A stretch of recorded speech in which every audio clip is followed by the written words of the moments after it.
ఉంటేనే ఉంది నా జీవితం, ఈ మాట సత్యం. నువ్వు జంటైతే బ్రతుకులో ప్రతి క్షణం సుఖమే నిత్యం.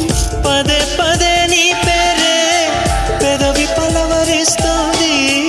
ఇదే పాట గుండెల్లో సదా మోగుతోంది.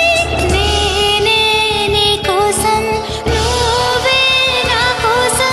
ఎవరేమి అనుకున్నా దేవుడు కరుణిస్తాడని, వరములు కురిపిస్తాడని నమ్మలేదు నాకు నీ ప్రేమే దొరికే వరకు. స్వర్గం ఒకటుంటుందని అంతా